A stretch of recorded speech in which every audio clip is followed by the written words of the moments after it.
I blame me. It's our generation. Although like us, we've been fighting. Naintindihan namin na hindi sila pwede mag-rally. So pinagrarally namin sila. We forgot something, the very, very basic thing. We forgot about DNA. It's in their DNA, their lust for power and their greed for money. If let's say nagkaroon ng allegations si Lenny ng corruption, would you still hold her accountable? Yes, of course. Siyempre lahat ng yon ay accountability pero bukod doon ay yung pagbabago talaga ng sistema para hindi na sila makagawa pa ulit ng kahit anong forma ng corruption. Yan!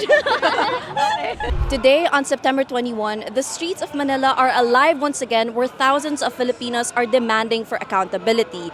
We see students, activists, ordinary citizens that are here to hold the spirit of people power. The focus, corruption in flood control projects and government projects alike. Excuse me, sir. Sino po yung gumawa ng slogan? Ikaw po. Do you feel betrayed by every government no matter the color? Oo naman, sa ngayon, usapin talaga siya ng tungkol sa korupsyon at alam natin na ang buong sistema ng panggogobyerno sa atin ay talagang kinakain ng korupsyon. Kaya yung mas panawagan namin ay palitan yung sistema, system change. Right now, do you support any potential presidential candidate or current politician? Hindi po eh. Ang pinaka-priority ay managot yung mga kurakot. Kami ay samahan ng mga independent artists na nakikisa dito sa pagkilos protesta. At ang trabaho ay tungkol sa criticism tungkol sa gobyerno at nakaangkla yung artwork sa isang American painter. At related yung kalagayan ng Amerika sa Pilipinas. Kasi alam natin na napapasailalim tayo sa neo-colonial na kalagayan na US ang nagpapatakbo ng buong sistema. Ang korupsyon ay galing sa US at pinapasa nito yung mga ganitong klaseng masasamang values na natututunan ng panggogobyerno ng Pilipinas. At ayun, inuugat natin sa US imperialism ang sistema ng gobyerno ng Pilipinas at ang epekto nito tulad ng korupsyon. Ano po name ng community or ng group niyo po? Wala po eh. Wala na. We are against corruption, but we do not identify ourselves with the Pink or the Dilaws or the Marcoses, of course not. But we are against corruption. We are for social justice. Is there a reason why you came out today to march along with all people from different colors? We are public school teachers. And our part of our taxes, of course, fund these flood control projects, which eventually, nakita naman natin, ninanakaw na 2 trillions of pesos, have been funneled to these crooks, to these politicians, to these corrupt DPWH officials na leaving our schools, leaving our communities submerged underwater for the longest time, especially in Bulacan, sometimes of Bulacan. So a lot of people, workers like you, have decided to move abroad for better opportunities. Do you have hope for the future of the Philippines after this protest? Well, while we see the youth, we see the Gen Z, the Gen Z people, of course, your age, the youth your age, of course. Of course, there's still hope, and that hope is would translate to social change, social justice. Do you have a message to all the educators listening to you right now as you are representing them here on the People Power March? Well, I hope na makakahabol pa sila. Hanggang naman ito, hanggang I think hanggang 12 noon, and we still have another massive protest in EDSA by afternoon. So kung saan nila feel, doon, basta nagkakaisa tayo na tayo ay laban sa korupsyon, tayo ay para sa hustisyang panlipunan, para sa katarungan sa ating mga kabataan, and of course, the future of our beloved nation. Why did you show up today? Yes, kasi yung barangay namin, hello, taga Bentariales, Valenzuela. Tayo kasi sila, lagi kami binabaha. Kinukurakot lang naman nila eh. Hello! Charing. Hindi kasi, parang mag-show off na lang din yung mga tao, di ba? Kasi, alam naman natin sa panahon ngayon na kabataan na talaga yung bumuboses kasi yung iba talaga mga matatanda na hindi na sila, yung mga pumupunta sa mga ganito, mga limitado na sila. Siyempre may mga karamdaman na yung iba. As a representasyon ng pamilya ko, nandito na ako. Ako lumalaban para sa kanila. At maraming salamat na interview ako. Woo! Ayan ha. Ayan, yun lang po. Kasi kahit magkakaiba kami ng lugar, may Bulacan, may Valenzuela, may Pasig, ayan. Kaya nandito kami representasyon ng Yadge para ipaglaban yung nararapat na para sa atin. Ayun lang. Yes, Ayan. paki-explain ko ano nasa Yes, slogan. bahagi kasi kami. 'Di ba sabi nga ni yung nanalong yung sa Showtime is Q&A, pag sinabing ka, bakla, ibig sabihin bahagi ka ng lahat. Ayun lang. Maraming salamat po. Maki, Becky, Wag masyakot! Shoutout sa pamilya ko dyan! Okay. Mga kaklase ko dyan. Shoutout pala sa mga korap dyan. Makulong na sana kayo. Sino kayo ni Miss Cara David? Ay! Shoutout pala sa mga kainuman ko dyan.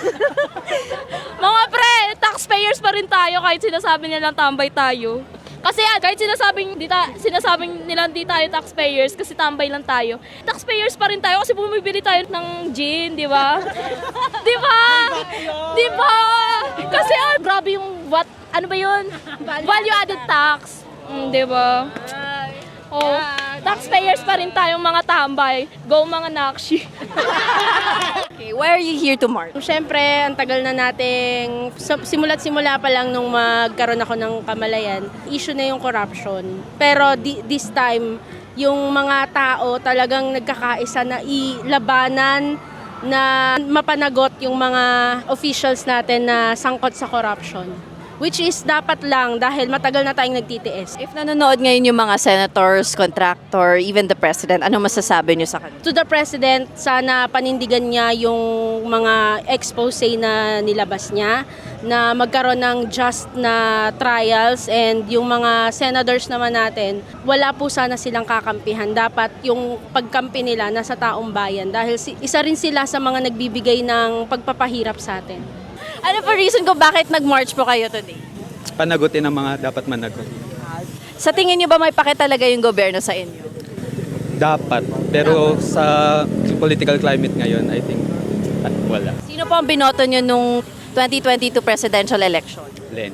Si Lenny. If let's say nagkaroon ng allegations si Lenny ng corruption, would you still hold her accountable? Yes, of course. Ano yung reason kung why you decided to march today? Siyempre, ang agenda natin dito ay talaga ipakita yung boses ng mga kabataan na tutol tayo sa anumang forma ng corruption, yung pananamantala sa masa na talagang dinadanas yung paghihirap ng mga kagagawan nila dahil nga sa pangungurakot, yung pananamantala, yung kumbaga ginagamit kasi nila yung katungkulan nila bilang isang negosyo na yun nga parang kinukurakot yung mga funds natin imbes na talagang ini-improve yung welfare nating taong bayan. Yes, you pay for taxes every day, but when it's raining, communities are so drowning. To you as students, how do you feel about that? Siyempre bilang estudyante, hindi totoo na wala kaming tax na binabayaran kasi nga nasa value-added tax natin yung sa mga araw-araw na binibili natin. So kumbaga kahit estudyante ka pa lang, may binabayaran ka na talaga na tax. So dahil nga taxpayer ka na, dapat talagang pinapanagot mo yung gobyerno para gamitin nila na maayos yung binabayad mo na buwis. Sa tingin niyo may pake talaga yung gobyerno, yung mga politicians about our struggles as students or para sa mga kabataan?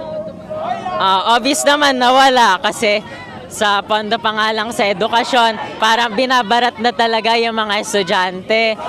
Kunyari sa UP, kulang ng 21 billion pesos ang binibigay na budget para sa atin. So talagang ramdam natin na wala talaga silang pagpapahalaga para sa kapakanan ng mga bata or kaya mga estudyante.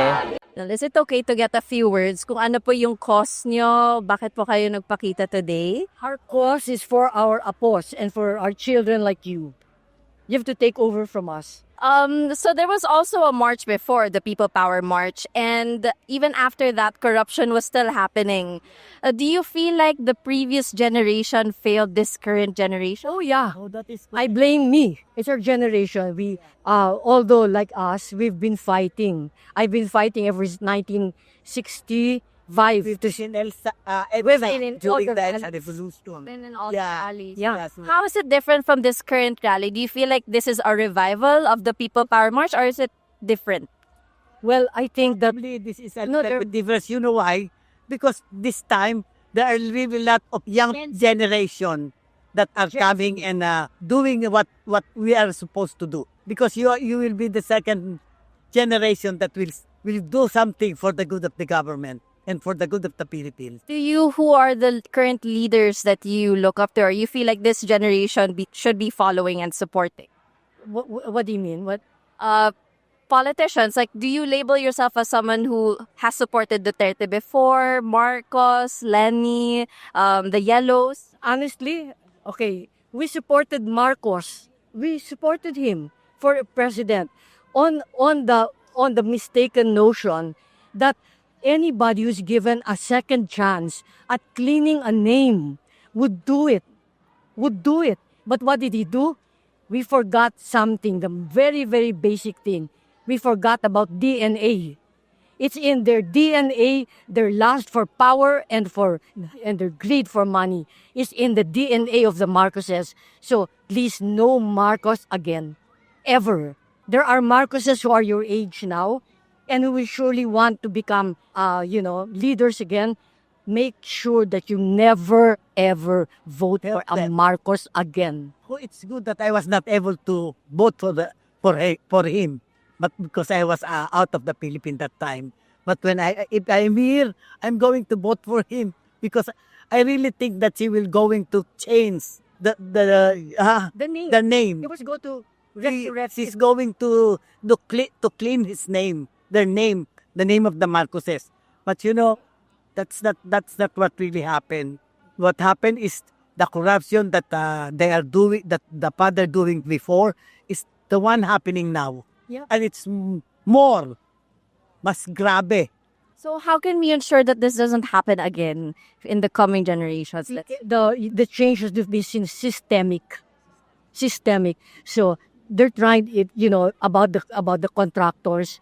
Anybody who's been in contract with the government knows that it's been happening from decades and decades ago. Pero this one, But for as long as there's no systemic change, that's why it's all up to you guys. You're all in college or you're all after college, but you're all going to be the next leaders.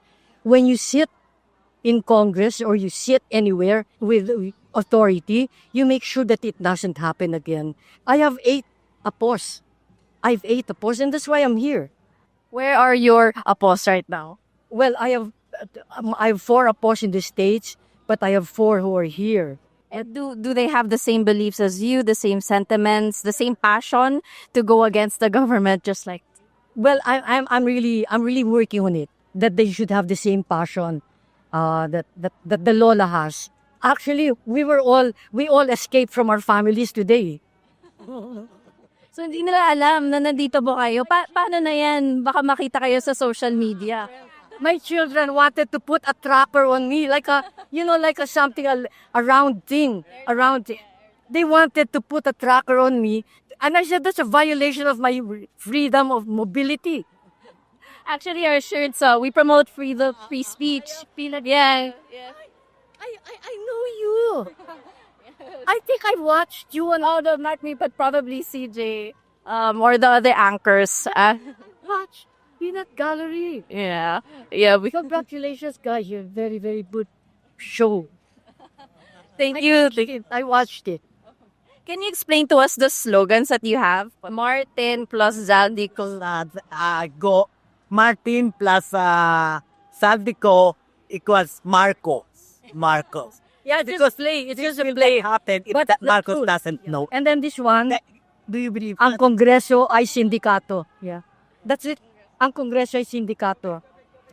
They have even prostituted the party list system. Dapat kayo, you should work on removing and making sure that if the constitution is revised, change the party list law And take it out. take it out. Sila yung masyadong nakaka-conceptual. Ito naman, parang sinasabi namin sa mga sundalo at yung mga pulis na naintindihan namin na hindi sila pwede mag-rally. So pinagrarally namin sila at ang kanilang mga pamilya. We're doing it for them. Thank you so much. Good luck today and stay safe. Peanut Gallery, Lapi. Yes, thank you so much. Thank you for the support. We are the generation that ends corruption.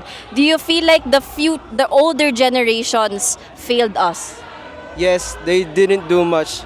I think our generation will likely push us in extent na paglalaban natin yung dapat talaga. Tapos eto na rin yung panahon na para maano na natin masolusyonan. Puro walang action, puro investigate. Kaya dapat eto na, with the power of media and connections, here we are.